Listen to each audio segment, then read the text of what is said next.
안녕하세요. 쫄랑입니다. 오늘은 학생부 종합전형의 합격과 불합격을 나누는 생기부를 작성하는 꿀팁에 대해 이야기해 보려고 합니다.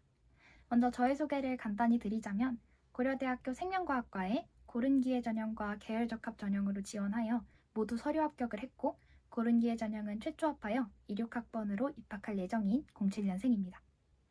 저는 내신 등급은 약 2점 초중반으로 높은 편이 아니었습니다. 심지어 생명과학 내신은 약 2에서 3등급으로 성적만으로 평가했을 땐 매우 불리한 위치에 있었지만 모두 서류 합격을 하였는데요. 그 이유는 생기부를 쓰는 저만의 요령이 있었기 때문이라고 생각합니다. 내신 5등급제로 생기부가 더 중요해지는 만큼 제가 가지고 있는 모든 팁을 오늘 영상에서 풀어보겠습니다. 저희 팁은 총 5가지로 구성되어 있는데요. 제가 생기부를 쓰면서 가장 많이 들었던 의문과 주변에서 생기부를 쓸 때 많이 했던 질문을 모으고 정리해서 만들어 보았습니다. 만약 추가적인 질문이 있으시다면 언제든 댓글을 통해 물어봐 주세요. 제가 할 수 있는 선에서 모두 답변 드리도록 하겠습니다. 자, 첫 번째, 생기부의 전체적인 방향성을 설정하는 팁입니다. 저는 학년별로 1학년은 진로 과목, 2학년은 진로 분야, 3학년은 진로 목표에 대해 서술하는 것이 필요하다고 생각합니다.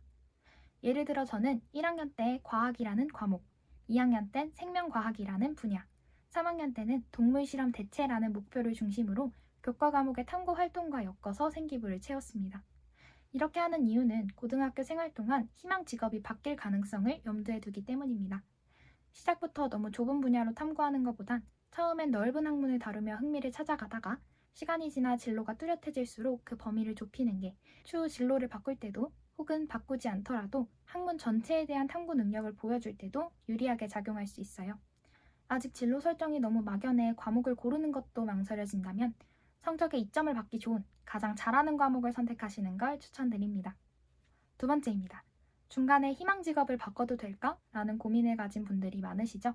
그런 분들에게 진로를 바꿔도 되는 경우를 알려드릴게요. 바로 진로 전환의 이유를 설명할 수 있을 때입니다. 이 말은 누군가가 너 진로를 왜 이걸로 바꿨어? 라고 물었을 때 직접 설명할 수 있다면 바꾸셔도 된다는 것입니다. 저의 경우를 예로 든다면 저는 1학년부터 2학년 1학기까지 약사였던 진로를 생명과학으로 바꾼 것에 나는 체내 작용을 더 자세하게 알고 싶었어 라는 이유가 있었고 이를 제 생기부에 녹여냈기 때문에 최초합으로 이어질 수 있었다고 생각해요. 이처럼 진로의 변동이 있더라도 그 이유를 합리적으로 설명할 수 있다면 저는 바꿔도 괜찮다고 말씀드리고 싶습니다. 다만 이과에서 문과로 또는 예체능에서 이과로처럼 과목의 변동이 큰 경우에는 조금 더 신중히 고민한 후에 생기부에 그 이유를 녹여낼 수 있을 때 바꾸는 걸 추천드립니다. 세 번째, 아무리 생각해도 진로 연계를 어떻게 할지 모르겠어요 라는 분들을 위한 조언입니다. 어떤 과목은 아무리 생각해도 나의 진로와 연관짓기 어려운 탐구를 요구할 때가 종종 있어요. 그런 경우 학년에 한두 과목 정도는 진로에 연관짓지 않고 그 과목 내용 안에서 심화해서 탐구만 해도 괜찮다고 말씀드리고 싶습니다. 그 이유는 대학에서 생기부를 통해 보는 내용이 진로 적합성만이 아니기 때문이에요.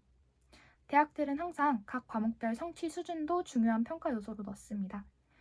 오히려 요즘은 진로 적합성보다도 성취 수준을 중요하게 평가하는 대학이 늘어나고 있어요. 그 말은 어중간하게 진로 과목을 끼워 넣으려다가 그 과목의 탐구라고도 보기 어려운 내용이 생기부에 적힐 바에야 연관지을 내용이 보이지 않는다면 진로는 과감하게 포기하고 그 과목 역량을 잘 보여주는 쪽으로 탐구하시면 좋을 것 같습니다. 만약 정말 진로 연계를 해야 한다 라는 순간이라면 다음 네 번째 팁에서 그 방법을 설명해 드릴게요. 자, 네 번째. 남들이 하지 않는 탐구 주제를 알고 과목과 연관 짓는 방법입니다. 이건 2가지 정도의 방법이 있는데요. 우선 제가 가장 잘 활용했던 방법은 알고리즘을 이용하는 겁니다. 저는 고등학교 내내 과학 과목을 진로로 삼은 후 만든 인스타와 유튜브 계정이 하나씩 있었어요. 이 계정의 역할은 알고리즘을 통해 새로운 정보를 얻는 것입니다. 계정을 만들고 관심 있는 과목, 저 같은 경우 과학이나 생명과학 관련 영상을 지속적으로 시청하면 나중에 그 계정으로 들어갔을 때 알고리즘이 자동적으로 최신 이슈, 흥미로운 내용 등을 추천해줍니다. 그럼 탐구 주제를 정할 때 그 영상들을 참고하면 훨씬 편하고 유니크하게 만들 수 있겠죠. 다음으로는 어린이 교양 도서를 활용하는 방법입니다. 조금 의외라고 생각하시는 분들이 많을 것 같아요. 심화 탐구를 위해 더 어렵고 복잡한 전문 서적을 보는 것도 아니고 오히려 쉽고 다 아는 내용인 어린이 책을 왜 보지? 싶으시겠지만 어린이 도서도 잘 선택만 한다면 전문적인 내용을 다루는 것들이 꽤 있어요. 그런데 어린이를 위한 책이기 때문에 호기심을 유발하거나 심화적인 질문이 자연스럽게 들도록 책을 만들어 놓더라고요. 그래서 가벼운 마음으로 책을 읽다 보면 자연스럽게 탐구 주제를 얻어가실 수 있습니다. 그럼 그런 책의 종류에는 뭐가 있나요? 라고 질문하실 텐데 가장 대표적으로 추천하고 싶은 건 아시리즈라는 책이고요. 이건 수학부터 사회 현상, 과학까지 모든 범위의 내용을 포함하는 책이기 때문에 매우 추천드립니다. 그것 말고도 더 많은 책을 알고 싶다면 다음에 올라올 생기부 도서 추천 영상을 참고해주세요. 자, 이제 마지막으로 5번째 내용입니다. 학교 활동은 어디까지 해야 하는지, 학생회 같은 활동을 할 필요성이 있는지 알려드릴게요. 우선 학교 활동으로 가장 많이 고민하시는 게 학생회라고 생각해요. 저도 1학년 입학하고 학생회를 하는 게 좋을지 많이 고민했었는데요. 말씀드리고 싶은 건 성적에 영향이 갈 것 같다면 안 하는 게 좋다입니다. 당연하게도 학생회 활동을 하는 게 생기부에서는 좋은 점이 될 수 있겠죠. 그렇지만 학생회는 시간과 노력이 매우 많이 드는 활동입니다. 입시 상황에서 가성비를 생각해 보았을 때 학생회에 들이는 시간과 노력을 공부에 들여서 성적이 오를 수 있다면 성적을 올리는 게 가장 우선순위라고 생각합니다.